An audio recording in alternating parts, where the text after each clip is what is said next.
Nós estamos de volta com o Direto da Redação e essa semana teve novidade sobre a Operação Trem Fantasma, que indiciou 7 pessoas suspeitas de fraudar a compra de peças e serviços na Prefeitura de Três Pontas. Os acusados devem responder por pelo menos 24 crimes. Acompanhe.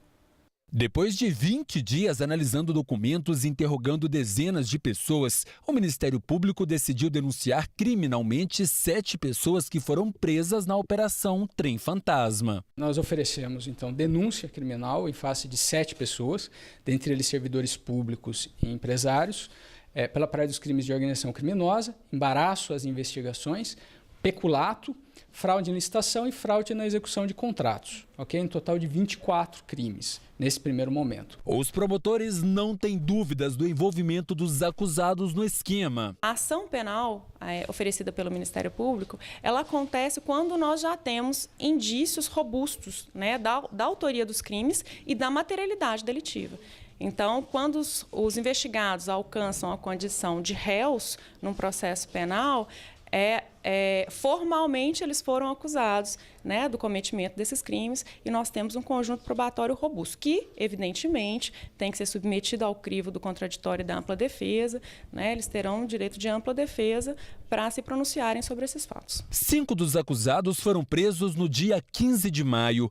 Todos são funcionários da Prefeitura, entre eles o secretário de Fazenda, Roberto Barroso de Andrade, o secretário de Transportes e Obras, José Geleno Filho, o subsecretário de Indústria e Comércio, Ralph Funchal, e 2 servidores municipais. Essas prisões, elas foram solicitadas, requeridas pelo Ministério Público e deferidas pelo Poder Judiciário apenas e tão somente porque havia risco real, né, de dano à ordem pública e de prejuízo aí à instrução processual. Segundo o promotor, essa organização criminosa teria desviado cerca de R$1,5 milhão de reais. De acordo com o promotor, todo o esquema começou em 2017. Neste mesmo ano, foi feita uma mudança no procedimento de solicitação de peças e serviços. A partir daí, apenas uma pessoa ficou responsável por pedir e receber peças de veículos. Maliciosamente, foi abolido um procedimento existente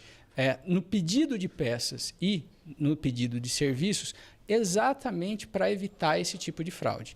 Isso consistiu em abolir a formalidade de pedido, carimbo e assinatura das peças ou dos serviços pelos mecânicos, concentrando todos esses pedidos na mão de um só servidor, que fazia, então, a partir de pedidos verbais ou de pedidos escritos sem nenhuma formalidade, os pedidos das peças e dos serviços que, na verdade, não eram entregues ou não eram realizados. E daí, exatamente, surgia o desvio do dinheiro público, peculato, que ia para o bolso do empresário, posteriormente dividido no âmbito da organização criminosa. Este servidor que fazia parte do esquema não teve o nome divulgado. Ele e o empresário da cidade foram presos durante as investigações. Ao todo, 7 pessoas estavam presas, mas uma delas vai responder em liberdade. Ela não teve o nome divulgado. A suspeita é de que o esquema possa ter se alastrado por outras secretarias da Prefeitura. Nós tivemos que correr com uma parte da denúncia para não extrapolar o prazo relativo aos réus presos, mas as investigações continuam, com suspeita de que, de fato, o esquema tenha se espalhado para outras secretarias. Na noite anterior à operação, no mês passado, um incêndio destruiu parte do antigo prédio da Secretaria da Fazenda. As investigações estão sendo feitas pela Polícia Civil, mas o Ministério Público já informou que foi uma ação criminosa. 5 dias após a operação, a comandante da Guarda, Leonara Regina Naves, de 41 anos, foi presa suspeita de coagir testemunhas no caso que apura o incêndio. A Polícia Civil ainda não concluiu as investigações. Tudo isso resultou na renúncia do prefeito de Três Pontas, Luiz Roberto Laurindo. O ex-chefe do Executivo alegou que ele e a família estavam sendo vítimas de perseguição política. As investigações continuam e o Ministério Público passa a analisar agora se houve também fraude no combustível. Seja para apurar o mesmo esquema em outras secretarias, seja também, por exemplo, para apurar a questão envolvendo o fornecimento de combustíveis.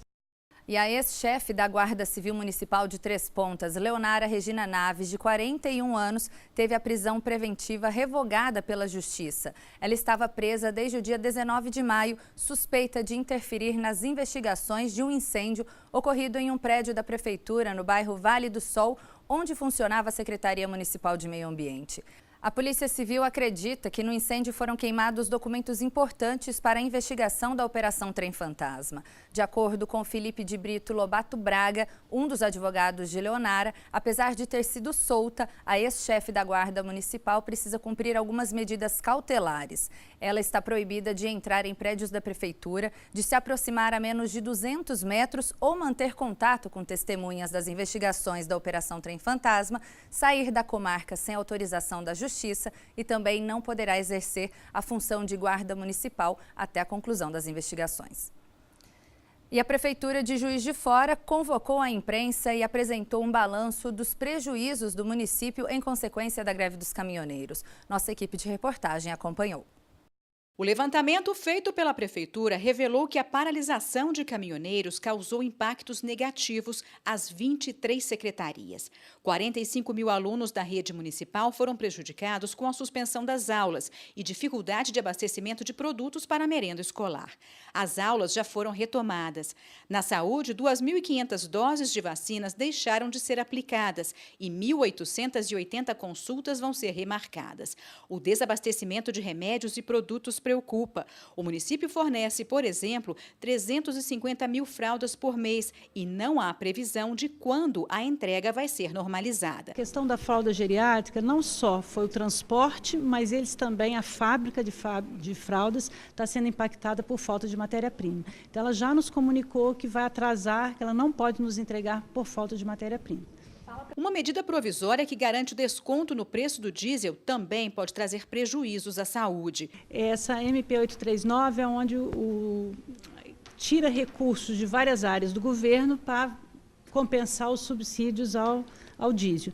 E para nós ela vai ser impactante na educação permanente, nas residências médicas, para nós é muito importante, na saúde mental, mais médicos. Isso nós ainda não sabemos o tamanho do impacto, mas nos deixa muito apreensivos, porque tirar recursos da saúde sempre nos deixa apreensivos. A falta de alimentos frescos, como legumes e hortaliças, causou impactos nas feiras livres e nos supermercados.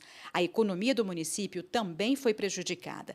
A Secretaria de Fazenda calcula uma perda de 5 milhões de reais com a redução do repasse do ICMS, Imposto sobre Circulação de Mercadorias e Serviços pelo governo de Minas, e da arrecadação do ISS, Imposto sobre Serviços. Como houve uma queda nessa arrecadação total e tem uma queda que vai dar projeção até o final do ano, isso vai impactar no repasse do município, que deve ser de em torno de 5 milhões, conforme apurado pela FIENG. O ISS é o Imposto sobre Serviço, que é arrecadado pelo próprio município. Esse tem um impacto imediato, porque são serviços que foram deixados de ser prestados e certamente não irão ser repostos. Por exemplo, pedágio e transporte público. 3 decisões foram consideradas estratégicas pela Prefeitura para que Juiz de Fora não sofresse ainda mais os impactos com a paralisação dos caminhoneiros. A criação do Comitê Especial para a Crise, que envolveu representantes de todas as secretarias prejudicadas, o decreto de situação de emergência e a organização de 3 comboios envolvendo 150 veículos que foram escoltados buscar combustíveis, gás de cozinha e outros insumos. O abastecimento nos postos começou a ser normalizado no meio da semana passada. A gente tem aí a perspectiva de pelo menos 7 a 10 dias ainda, principalmente na questão do combustível. As outras questões são ponto a ponto, porque depende também de matéria-prima nas indústrias, para que a gente possa ter realizado todos esse retorno ao normal. Os impactos para o transporte coletivo foram reduzidos com a mudança de horários dos ônibus. O impacto foi a queda de demanda, observado também pela questão da falta do combustível. Então a gente tinha que racionalizar e equilibrar o uso do combustível com a oferta do transporte coletivo para que não faltasse em momento nenhum. A greve acabou, mas o trabalho do PROCON de fiscalização de preços abusivos vai continuar.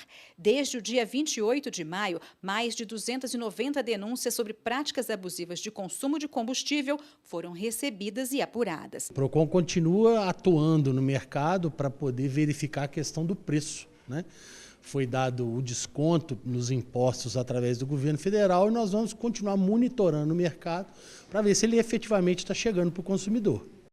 E na sexta-feira também teve notícia de destaque. Confira. Familiares de Camila Vitória Silva Nascimento, de 16 anos, estavam muito abalados durante o velório da jovem. A suspeita é que ela tenha sido morta pelo ex-namorado, um menor de 17 anos. Mas não tem outra pessoa não, não tem não. Não tem, eu juro que não tem. Para quem eu jurei matar ela muitas vezes. Ia matar até eu, ia matar até a mãe. A jovem desapareceu na quarta-feira à noite. A avó passou o dia com a neta. Ela estava aqui comigo todo dia. Eu cheguei e ela estava dormindo. Aí depois ela levantou, aí tomou café, sentou ali na sala ali. Eu peguei e falei, Camila, a propósito fazendo almoço. Eu fiz almoço. Ela almoçou e ela queria comer abacate com leite, sabe? Batido. Vitamina. É bem tempo para querer comer, mas ninguém fazia. Ontem eu fiz, ela bebeu 2 copos. Ficou numa boa. Camila teria saído para ir à casa de uma prima e não voltou. O corpo dela foi encontrado parcialmente carbonizado em um terreno próximo à casa onde a vítima vivia com a família. De acordo com o boletim de ocorrência, quase 24 horas depois do desaparecimento da adolescente, o corpo dela foi localizado neste pasto por um homem que veio trabalhar no local. Apesar das queimaduras, ele conseguiu identificar a jovem e chamou a família. Ainda de acordo com o boletim de ocorrência, o corpo também apresentava um corte profundo no pescoço. A família conta que Camila e o suspeito namoraram por quase 1 ano, mas o relacionamento era conturbado, por isso a vítima resolveu terminar. Em julho do ano passado, o adolescente foi internado em um centro socioeducativo para menores em 7 Lagoas, na região metropolitana de Belo Horizonte. Poucos meses após ser internado, ele fugiu. Esse adolescente suspeito, ele foi acautelado em julho do ano passado por envolvimento em um roubo a banco na cidade de Aguanil, também na mesma época, e ele ficou lá poucos meses e fugiu lá do estabelecimento socioeducativo no mês de abril desse ano, data a partir da qual ele está sendo procurado pela Polícia Militar. E nós enfatizamos que nós não recebemos informações da localização dele aqui na cidade de Campo Belo ou na região, mesmo sabendo que familiares da própria vítima tinham conhecimento do paradeiro dele. O adolescente voltou a Campo Belo e procurou pela ex-namorada, mas Camila estava em um relacionamento sério com outro rapaz e estava grávida. E eu não sabia que eu estava grávida. Não tem assunto com ninguém não. Aí ela pegou assim, não, bota com a vergonha na barriga, eu falei, mas que tem? Eu tô engordando demais. Aí tudo bem, depois viu o boato que ela estava grávida. O suspeito não se conformou e passou a ameaçar a adolescente. No dia 14 de maio, ela registrou um boletim de ocorrência depois de ter sido agredida pelo ex. Sempre apanhando, desde os 14 anos ela apanhando, e ela falava para nós que não apanhava, e todo mundo falava para nós que ela estava apanhando. E ela sempre gostava dele? Sempre gostava dele.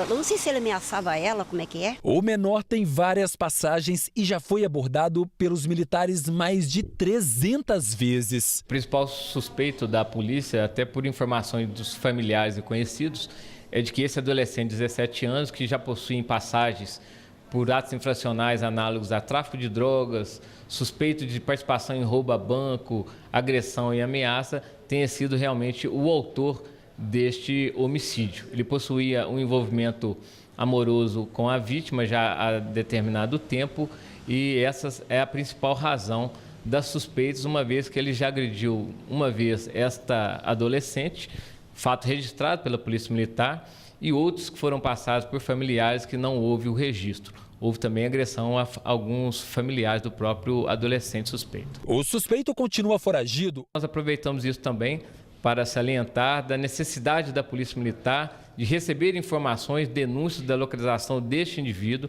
Ele é muito conhecido no bairro, principalmente pela ação dele, pelo envolvimento dele com essa jovem. Então, qualquer informação deve ser repassada de imediato à Polícia Militar através do telefone 190, até porque ele possui ainda um mandado de recaptura desta fuga dele do centro socioeducativo da cidade de 7 Lagoas nesse ano de 2018. E nós vamos para mais um intervalo bem rapidinho e voltamos para falar de esporte.